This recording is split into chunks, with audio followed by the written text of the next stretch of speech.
La passe de la goule, chapitre 11. Par le sang des figés! S'exclama Björn. Je croyais que les ogres les avaient exterminés! Ce ne sont pas les mêmes. Expliqua calmement Edwin. Incroyable! Lança Maître Diom qui s'était relevé sur un coude. 2 envois aussi rapprochés! Déplacer une telle masse avec un pas sur le côté représente une tâche épuisante.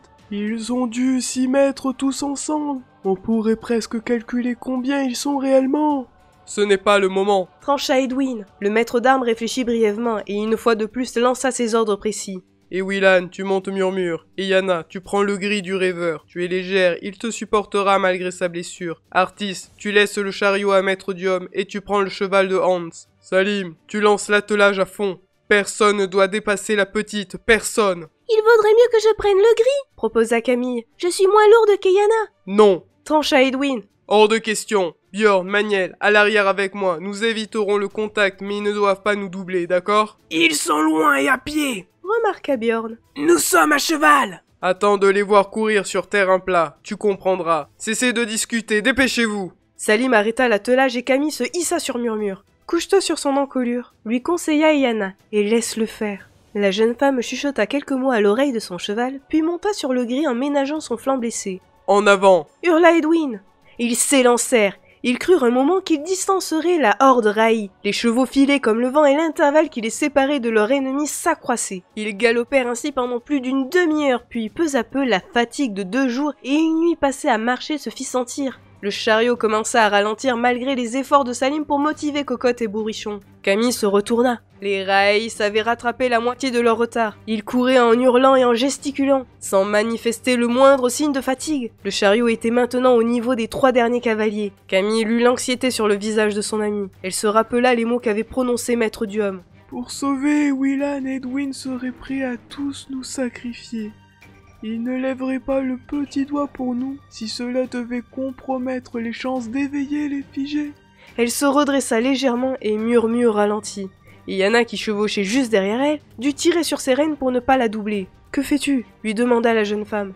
En guise de réponse, Camille diminua encore son allure. Elle se retrouva à la hauteur d'Edwin. La colère déformait les traits du maître d'armes. « Accélère, folle que tu es !» s'emporta-t-il. « Ils seront bientôt sur nous !» Mais la décision de Camille était inébranlable. « Non » hurla-t-elle. « Je ne quitte pas Salim. S'il doit être rattrapé, je reste avec lui !» À leur tour, les chevaux de Maniel et de Björn ralentirent. Les 2 étalons, malgré leur puissance, peinaient sous le poids de leurs cavaliers. La passe de la goule était proche, mais pas suffisamment pour qu'ils l'atteignent avant que les Raïs ne les rattrapent. Edwin hésita un instant, puis se décida. Il saisit son arc. « Et Yana » appela-t-il. La jeune femme comprit. Elle cala la vitesse de sa monture sur celle du chariot et se baissa. Elle appa son sac et s'empara des 3 tronçons de son arc. Elle le monta en quelques secondes et Camille admira son extraordinaire habileté sur le dos d'un cheval. Elle se rangea ensuite près d'Edwin. « Ne dépassez pas la passe de la goule !» cria Edwin. « Il faudra combattre là-bas !» Le maître d'armes et la marchombre retinrent alors leurs chevaux, laissant les autres filer devant.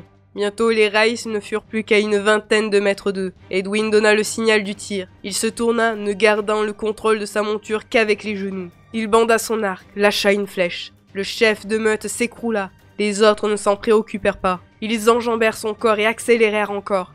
Et Yana tira à son tour, un 2e rail tomba. Il fallait aux cavaliers une prodigieuse dextérité pour se maintenir en selle, diriger leur monture, conserver leur avance tout en visant avec autant d'efficacité.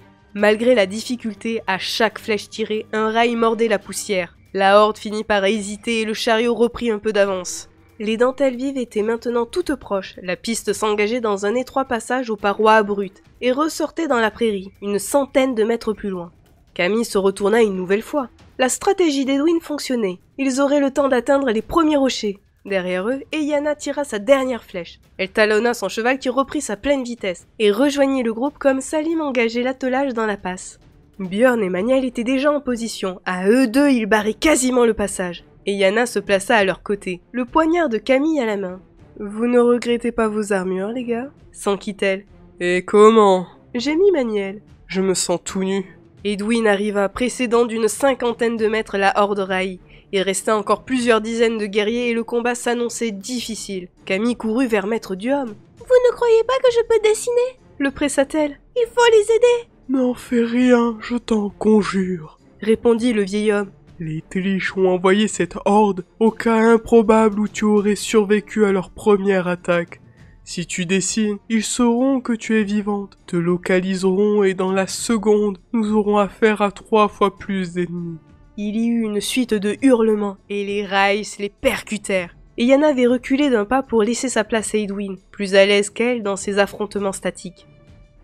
Pendant un moment, Camille crut que l'impossible se réalisait, que les hommes allaient réussir à défaire la horde Rai. Les 3 défenseurs étaient de redoutables combattants, leurs armes étincelaient formant une barrière mortelle, et les cadavres de leurs ennemis ne tardèrent pas à s'accumuler à leurs pieds. Pourtant, malgré leur force, ils ne pouvaient résister indéfiniment. La lance de Maniel se coinça dans une armure et lui fut arrachée des mains. Une masse le heurta sur le côté de la tête et il s'écroula, ruisselant de sang. Et Yana prit sa place à l'instant précis où un Rai parvenait à ceinturer Bjorn. Un deuxième leva une serpe géante et la marche-ombre abattit son poignard. Au grand soulagement de Bjorn, la lame trancha la serpe et le bras. Le chevalier se dégagea et le combat reprit, encore plus violent. Les Raïs, bien qu'animés d'une monstrueuse sauvagerie, hésitaient à s'en prendre à Edwin. Le maître d'armes virevoltait, paré, taillé et semblait intouchable. Une blessure finit toutefois par apparaître sur son épaule, suffisamment profonde pour que le sang passe l'armure. Au même instant, Bjorn se plia en deux, la lame d'un coutelas planté dans l'abdomen. Le chevalier recula de 3 pas en titubant. Salim courut vers lui. « Bjorn !» cria-t-il. « Ça va, bonhomme, ça va. Ne t'inquiète pas. » Edwin et Yana tentaient de tenir en respect le reste de la horde Rai, mais leur tâche était incroyablement difficile. La jeune femme qui avait retrouvé un champ d'action plus large tourbillonnait, bondissait, tentant de compenser par sa vivacité l'absence de Bjorn. Elle avait renoncé à utiliser 2 couteaux, ne conservant que celui dessiné par Camille. La lame faisait des merveilles, néanmoins, un Rai réussit à percer le barrage. Il fonça vers le chariot et Artis Valpierre poussa un cri. Bjorn, tout en compressant sa blessure, leva sa hache. L'effort le fit chanceler. Son bras retomba et il lâcha son arme. Salim vit le Rai se précipiter sur le chevalier. C'était un être trapu et musculeux aux faciès déformés par la rage. Sa bouche grande ouverte laissait voir une double rangée de crocs redoutables et 2 cornes pointues sortaient de son front. Il était armé d'une épée courte qu'il brandissait au-dessus de sa tête. Il bouscula Bjorn qui s'écroula. Dans un geste désespéré, le chevalier tendit la main vers le manche de son arme favorite, sans réussir à l'atteindre. Ce fut Salim qui s'en empara. La peur de voir son ami mourir décupla ses forces. Il amena la hache à la hauteur de sa hanche et mit toute son énergie dans un mouvement de pivot. Le fer de l'arme frappa le Rai sous le bras, juste au défaut de l'armure. Salim hoqueta en voyant la plaie béante et le flot de sang qui en jaillit. Mais Bjorn était sauf. Le Rai s'effondra, mort. À l'entrée de la passe, les choses tournaient mal. Edwin avait reçu une 2e blessure, au bras cette fois, et ne combattait plus que d'une main. Yana évitait de plus en plus difficilement les attaques. La fin paraissait inévitable. Un nombre impressionnant de Raïs gisait pourtant au sol, mais ils étaient encore une 20aine debout qui attaquaient sans relâche. Soudain, l'un d'entre eux s'écroula, la hampe d'une flèche saillant de la nuque. Un autre tomba, puis un autre, et un autre encore, tous criblés de flèches. Il y eut un flottement dans les rangs Raïs. Et Edwin en profita. Son sabre sembla reprendre vie, et il se remit à moissonner autour de lui. Une nouvelle volée de flèches tirées par d'invisibles alliés faucha une 10aine de Raïs, et tout d'un coup, ils ne furent plus que 2 qu'Edwin anéantit. Un silence complet s'établit alors sur le champ de bataille. Et Yana, épuisée, se tenait les côtes en essayant de retrouver son souffle, pendant qu'Artis s'agenouillait près de Bjorn. Edwin repoussa plusieurs cadavres Raïs pour dégager le corps de Maniel. Le soldat avait une vilaine blessure sur le côté de la tête et ne bougeait plus. Edwin se pencha sur lui. Il palpa son cou et soupira de soulagement en sentant battre son pouls. Il finit de le libérer et contempla le massacre. Il y avait là une 50aine de Raïs, ce qui, en comptant ceux abattus sur la piste, portait leur nombre total à presque 80.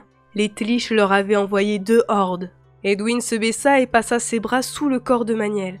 Ses propres blessures lui tirèrent une grimace. Mais il réussit à soulever le soldat malgré son poids et à le porter jusqu'au chariot. Il l'installa à côté de Maître Diom. L'affrontement avait marqué le vieil analyste. La tension avait augmenté ses douleurs et il avait beaucoup de difficultés à respirer. « Des flèches Faël ?» indiqua Yana en ramassant un trait. « Oui, » répondit Edwin. « Les Faël sont là-haut, cachés dans les rochers. » Camille s'approcha du maître d'armes. « Qu'allons-nous faire » Nous n'avons pas le choix. La nuit tombera dans un quart d'heure. Bjorn et Maniel sont blessés, Diom malade, et si je t'annonce que nous partons tous les deux, tu vas hurler. Nous allons traverser la passe de la Goule pour nous éloigner de ce carnage. Nous planterons le camp et aviserons demain. Voilà ce que nous allons faire. Sa voix était dure, son visage tendu. « Je suis désolée pour tout à l'heure », s'excusa Camille. C'est inutile. Tu as le droit d'avoir tes propres convictions. De toute façon, cela n'a pas changé grand-chose. Ce sont vraiment des Fae qui ont tiré ces flèches? Oui. Pourquoi ne descend-il pas? Qui sait? Ce sont les êtres les plus impénétrables que je connaisse. Il se peut que nous ne les voyions jamais. Artis Valpierre avait soigné Bjorn. La blessure du chevalier ne saignait plus, et bien qu'il soit incapable seul de tenir debout, sa vie n'était plus en danger. Le rêveur se pencha ensuite sur Maniel. « Cet homme est en granit », finit-il par déclarer. « Il n'a rien. Comment ça ?» s'étonna Yana. « Et ce sang, pourquoi est-il inconscient ?»« Il est assommé, voilà tout. Le coup qu'il a reçu aurait dû lui fendre le crâne, et il ne saigne déjà plus. Dans 1 heure, il se réveillera avec une simple migraine. » Salim aida Bjorn à regagner le chariot. Le chevalier était livide et le garçon inquiet ne se permit pas la moindre boutade. Il prit ensuite les rênes et conduisit l'attelage de l'autre côté de la Goule. La prairie reprenait, guère différente de celle qu'il venait de quitter, du moins c'est ce qu'il devina dans l'obscurité qui s'installait. Ils dressèrent un camp sommaire et partagèrent pour ceux qui avaient la force un maigre repas. Maître Diom semblait plus mort que vif et Artis, après avoir soigné Edwin, ne quitta plus son chevet. Comme l'avait prévu le rêveur, Maniel retrouva rapidement ses esprits. Il s'assit en se massant le crâne et jeta des regards étonnés autour de lui.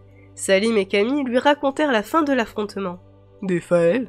s'étonna le soldat. « Ils sont toujours là ?»« Oui. » répondit Edwin. « Ils ont traversé les dentelles vives par le sommet. Je les ai entendus il y a un moment. Ils se tiennent juste au-dessus de nous. Il n'est plus temps de parler. » Continua-t-il. « Je veux que vous preniez tous du repos. »« Et la garde ?» s'étonna Yana. « Je m'en occupe. » répondit le maître d'armes. Mais je ne crois pas qu'il y ait du danger cette nuit. Les bêtes sauvages ont de quoi se repaître de l'autre côté de la passe et les Tlish ne peuvent pas nous envoyer indéfiniment leurs tueurs. Et puis... poursuivit-il après un silence. Si les Faël ont fait l'effort de nous venir en aide, on peut imaginer qu'ils nous soutiendront encore si nécessaire. Camille était épuisée. Elle sentit le sommeil déferler et l'entraîner. La dernière chose qu'elle emporta avec elle fut l'image d'Edwin et Yana assis côte à côte sur un gros rocher qui surplombait le camp.